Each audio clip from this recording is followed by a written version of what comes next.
aku menemukan dirimu. Suamiku tiba-tiba berubah. Bab 014. Ya Tuhan, apa yang harus aku lakukan? Ujar Tommy. Kemudian Tommy memajukan kendaraannya menuju kediaman Rianti. Tommy masuk ke dalam dengan memakai kunci cadangan. Dick, buka pintunya, ini Mas. Tommy menggedor pintu kamar Rianti.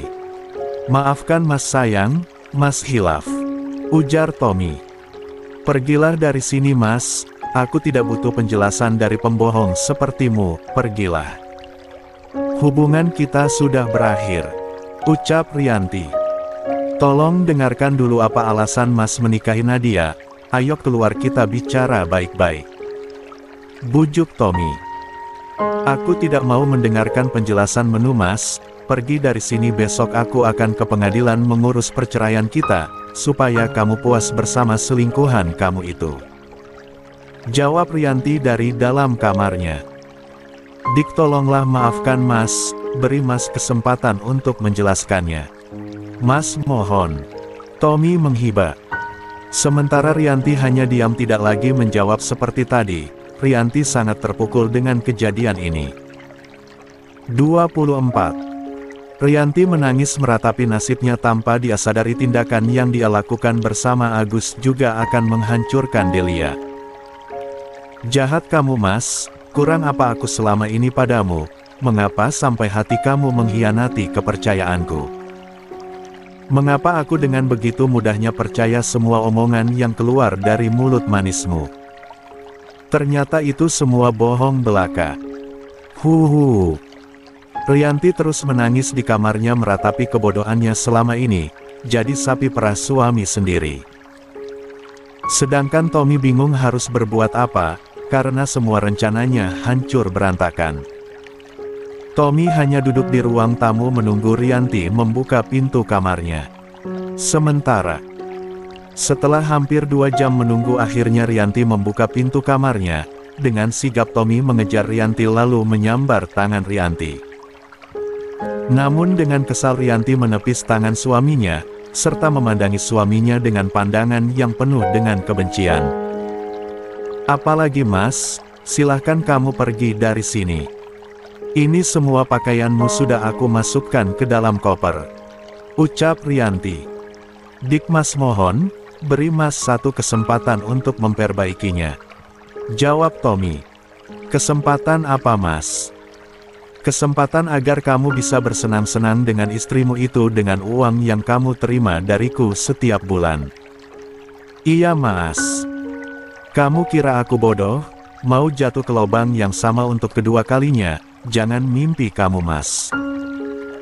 Bukan begitu Dek, kamu bisa berdampingan dengan Nadia sebagai kakak adik. Ujar Tommy. Apa?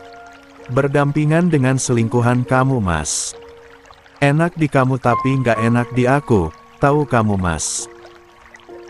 Sekarang keputusanku sudah bulat, silahkan kamu pergi dari sini sebelum kesabaranku habis, sebelum aku memanggil RT dan warga untuk mengusirmu dari sini.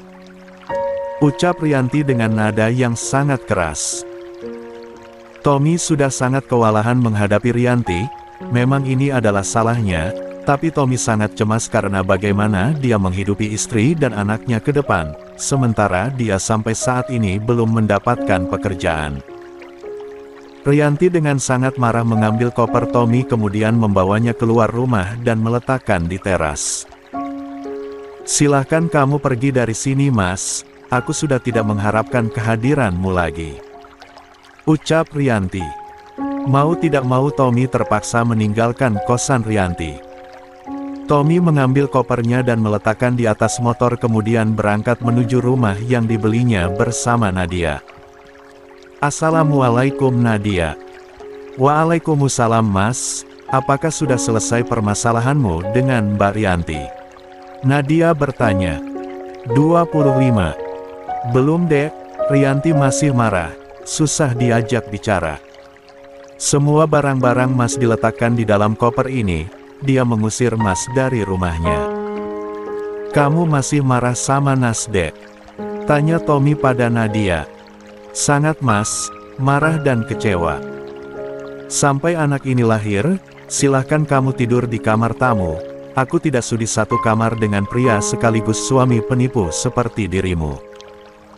Hati-hati mulut kamu Nadia, jangan buat kesabaranku habis. Ujar Tommy. Emangnya kamu mau apa Mas? Mau nampar aku? Kamu mau masuk penjara karena kasus KDRT? Tommy mengusap kasar wajahnya. Dua perempuan yang selama ini menemaninya begitu sangat marah dan membencinya saat ini. Dengan kesal akhirnya Tommy mengangkat kopernya ke kamar tamu. Tommy membanting pintu dengan keras. Tommy sangat kesal dan marah saat berada di dalam kamar tersebut. Sementara Nadia masih sangat sedih mengingat apa yang terjadi padanya saat ini. Asteris kalau seandainya aku tidak dalam keadaan hamil, mungkin aku akan pergi dari rumah ini meninggalkan Mas Tommy. Sabar ya nak, bantu mama untuk menghadapi masalah ini. Nanti setelah kamu lahir, kita akan pergi meninggalkan papamu, orang yang sudah menipu kita, ucap Nadia sambil mengelus perutnya. Sedangkan Rianti sepeninggal Tommy masih sangat sedih, merenungi nasibnya, mengapa ia terlalu bodoh, dan mudah percaya pada suaminya. Semuanya sudah berakhir, aku harus menata hati dan hidupku bersama Mas Agus. Gumam Rianti. Ting. Notifikasi Warianti berbunyi. Bagaimana? Apakah informasi yang aku berikan akurat? Chat dari Delia. Iya. Ternyata apa yang kamu katakan benar adanya, dia memang berselingkuh dengan perempuan itu. Saat ini istri mudanya sedang hamil. Makasih ya sudah memberitahukan aku kebenarannya, sebelum semuanya terlambat. Jawab Rianti, bagaimana rasanya diselingkuhi Mbak? Sakit kan? Tanya Delia. Sakit sekali Mbak, sangat-sangat sakit. Balas Rianti. Oleh karena itu, jangan kamu berbuat hal yang sama kepada wanita lain, jauhi Agus karena dia sudah mempunyai istri, yang mana saat ini, istrinya juga sedang hamil. Balas Delia. Kalau kamu tetap bersikeras mendekati Agus, maka aku akan memberitahukan perselingkuhan kalian pada perusahaan dan media, maka kamu tidak hanya akan menjadi janda, tapi juga akan kehilangan pekerjaanmu serta nama baikmu. Balas Delia. Rianti membanting HP-nya di kasur, mengacak-ngacak rambutnya sambil berteriak. 26. Aoh. Huhuhu. Mengapa nasibku jadi begini? 27. Rianti sangat kesal membaca chattingan dari Delia, yang secara otomatis menyudutkannya. Namun dalam hati Rianti menyadari kalau yang dikatakan oleh si pengirim misterius alias Delia itu benar. Namun ego menguasai emosinya, karena dia sudah gagal bersama Tommy, maka Rianti ingin meneruskan bersama Agus. Namun Rianti juga cemas, seandainya apa yang dikatakan dalam chattingan itu betul-betul dilaksanakannya, habislah aku. Gumam Rianti. Bodoh amat, nanti aku pikirkan gimana baiknya, yang jelas saat ini aku akan urus surat perceraian dengan Mas Tommy terlebih dahulu. Baru setelah itu aku urus masalahku dengan penelpon misterius itu. Ucap Rianti. Mas hari ini bisa nggak kamu nemani aku ke dokter untuk periksa? Ujar Delia di saat Agus akan berangkat ke kantor. Kamu ditemani ibu atau Kak Fitria saja ya dek, Mas sedang sibuk banget hari ini, karena kemarin sering libur juga, makanya kerjaan sedikit tertunda. Jawab Agus. Delia hanya menghela nafas panjang, karena memang sangat jarang sekali Agus mengajak Delia jalan atau makan bersama, dengan alasan sibuk dan capek. Dek Mas ke kantor dulu ya, nanti kalau kamu mau ke dokter kabari ibu atau Kak Fitria saja, baruan sudah Mas kasih tahu. Ucap Agus. Iya Mas, tapi kayaknya besok aja deh, sekarang aku lagi malas juga keluar rumah. Ucap Delia. Iya Mas, kamu hati-hati ya, ucap Delia.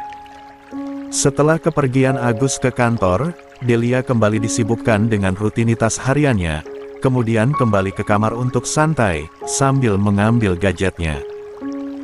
Delia kaget saat membaca chat dari Rianti di WA Agus. "Jadi kamu tidak pernah menyerah ya Rianti, untuk terus menggoda suamiku. Oke, aku akan lakukan apa yang kamu inginkan. Aku akan coba cara ini untuk menyelamatkanmu Mas," gumam Delia. Delia kemudian mengirimkan video tersebut kepada Agus. "Ting, video apa ini?" gumam Agus. "Astagfirullahaladzim. Kurang ajar, ternyata selama ini dia hanya memanfaatkan aku. Ternyata dia selama ini telah menipuku, bersekongkol dengan suaminya untuk memoroti uangku," gumam Agus. "Oke, aku akan ikuti permainan kamu Rianti. Aku akan membalas semua perlakuanmu dengan cantik," ucap 28 Agus dalam hatinya. "Dek, kamu siang ini sibuk nggak? Kita makan siang di luar yok." Chattingan Agus ke Rianti. "Ngak Mas, kebetulan kerjaan sudah kelar, nanti kita ketemuan di tempat biasa ya Mas," balas Agus. "Oke," jawab Agus. Delia yang membaca WA mereka mencoba menenangkan diri, semoga harapannya untuk menyelamatkan rumah tangganya bisa berjalan lancar. Karena penasaran, akhirnya Delia pun mendatangi tempat yang sudah mereka sepakati. Delia pergi ke sana dengan memakai cadar, agar Agus dan Rianti tidak tahu kalau Delia juga berada di sana. Rianti yang telah sampai duluan menunggu sambil memesan makanan, disusul Agus seperempat jam setelah itu. Tak lama setelah kedatangan mereka, Delia pun sampai di lokasi yang sama. "Kamu sudah pesan makanannya Dek?" tanya Agus pada Rianti. "Sudah Mas. Tinggal nunggu dimasakin," ucap Rianti. "Dik, ya. Ada apa Mas? Kayaknya serius amat." "Mas mau pinjam uang nih, Mas butuh banget." "Buat apa Mas?" tanya Rianti. "Mas sedang menggarap sebuah usaha bersama teman, jadi modalnya gantung. Temen Mas udah masukin uangnya 50%, sementara Mas baru 25%. Kamu bisa nggak bantu Mas?" "Aku mana ada uang Mas, sedangkan kemarin aja pinjam sama kamu," jawab Rianti. "Ya paling tidak, uang yang kamu pinjam, Mas minta dulu. Nanti kalau kamu butuh bisa pinjamin lagi, please ya Dik." "Mas minta maaf, waktu kamu minjam Mas bilangnya ganti kapan-kapan, tapi saat ini Mas sedang butuh banget, sementara tabungan Mas hilang di rekening diambil orang," ucap Agus. "Duh gimana ya Mas, aku juga nggak ada uang nih," ucap Rianti. "Aku mohon Dek, kamu bisa pinjam sama temen yang lain. Kalau aku yang pinjam nanti malah jadi bahan ledekan, masak manajer pinjam uang." "Ya sudah Mas, nanti aku usahakan deh. Kamu butuh berapa? Kalau kamu bisa mengusahakan Mas butuh 50 juta Dek. Kalau nggak ada, sejumlah uang yang kamu pinjam juga nggak apa-apa," ucap Agus. Delia mendengarkan percakapan mereka sambil menikmati makanannya. Ada yang direncanakan Mas Agus kayaknya nih, tapi apa ya? Kok aku jadi penasaran. Semoga saja semua rencananya tidak merugikan diri sendiri, gumam Delia. Mereka menikmati makanannya dengan lahap. Setelah itu Agus dan Rianti meninggalkan kafe tersebut. Sementara Delia setelah dari kafe singgah sebentar unyuk belanja bahan pokok, kebetulan isi kulkasnya sudah banyak yang kosong. Delia akhirnya sampai di rumah, kemudian membereskan semua barang yang sudah dibeli. Lalu istirahat sebentar. Apa yang Mas Agus rencanakan ya? Kok agak aneh aku nangkap percakapan mereka. Mas Agus punya usaha baru, kok nggak pernah cerita ya? Delia bertanya-tanya dalam hatinya. Karena kelelahan akhirnya Delia tertidur. 29. Sedangkan Rianti berusaha untuk mengambil hati Agus, dengan mencari uang tambahan pinjaman. Bagaimanapun aku harus bisa mendapatkan uang itu, agar Mas Agus semakin cinta dan sayang padaku. Gumam Rianti. Karena kalau usahanya berhasil, yang akan diuntungkan nantinya aku juga. Rianti berkata dalam hatinya. Rianti menemui sahabatnya Lydia untuk meminjam uang. Lydia, aku ada perlu, bisa kita bicara sebentar? Ucap Rianti. Ya boleh, kita ngomongnya di ruangan aku aja ya. Aku mau minjam uang sama kamu Lid, boleh nggak? Emangnya kamu butuh uang buat apa? Kata Lydia. Buat berobat ibuku, barusan dia telepon sementara uang yang ada di rekening aku sudah habis, nunggu gajian juga masih lama. Makanya aku pinjam uang kamu ya. Oke, kamu butuh berapa? Tanya Lydia. Aku pinjam 10 juta ya, nanti pas gajian aku cicil bayarnya. Ucap Rianti. Baiklah, nanti aku transfer ke rekening kamu. Ujar Lydia. Mas, aku udah ada uangnya, tapi nggak bisa ngabulin semua permintaan kamu, chat Rianti. Oh ya, syukurlah. Nggak apa-apa, yang penting ada buat tambahan, kalau nggak aku malu juga sama temen. Balas Agus. Aku kirim ke rekening kamu 30 juta mas, tapi kamu janji ya nanti kalau aku butuh bisa pinjam lagi. Balas Rianti. Oke sayang, kamu tenang aja. Balas Agus. Rasain kamu Rianti, sekarang aku yang bohongin kamu untuk mengambil kembali apa yang udah aku kasih ke kamu. Syukurlah uangku belum terlalu banyak buat dia, ternyata dia cewek yang sangat licik, menggunakan kecantikan dan kebaikan hanya untuk memperalat orang. Gumam Agus. Delia membaca chattingan dua sejoli itu dengan penuh tanda tanya. Ada apa ini? Apa yang sedang Mas Agus sembunyikan lagi dari aku? Gumam Delia. Biarlah, aku juga nggak mau ambil pusing. Apa masalah mereka, yang terpenting aku akan mencoba menyelamatkan rumah tanggaku sebisa mungkin. Ujar Delia. 30. Delia yang telah menyelesaikan tugas hariannya santai duduk di depan TV menunggu kepulangan suami dari kantor. Rasa penasaran Delia semakin kuat, persoalan bisnis baru yang sedang digeluti suaminya. Namun takut Agus curiga, maka Delia mencoba untuk menahan diri sebisa mungkin. Tak lama terdengar suara deru mesin mobil Agus di halaman. Delia berjalan ke depan untuk menyambut kedatangan suaminya. Assalamualaikum, ucap Agus. Waalaikumsalam, Mas, jawab Delia. Delia mengambil tas kantor suaminya dan membawa masuk ke dalam rumah, yang disusul Agus kemudian duduk di ruang tamu melepas lelah sekejap. Kemudian Delia mengambilkan air putih ke dapur. Mas minum dulu, biar agak segar kerongkongannya. Iya dek, makasih, ucap Agus. Setelah minum dan istirahat sekejap kemudian Agus melangkahkan kakinya menuju kamar untuk membersihkan badannya. Setelah rapi Agus pun keluar dari kamar kemudian menuju meja makan karena perutnya sudah sangat lapar. Kamu masak apa dek? Tanya Agus. Hari ini aku masak opor ayam mas, semoga kamu suka. Suka, jawab Agus singkat.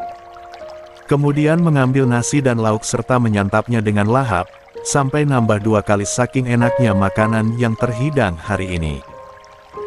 Setelah makan, Delia membersihkan meja makan dan piring kotor kemudian menyusul suaminya ke kamar. Mas, aku mau minta uang boleh nggak? Buat apa lagi dek? Kan baru 10 hari yang lalu dikasih untuk belanja. Ucap Agus. Iya mas, tapi masih ada yang belum aku beli, karena uang yang mas kasih kemarin kurang. Ujar Delia memelas.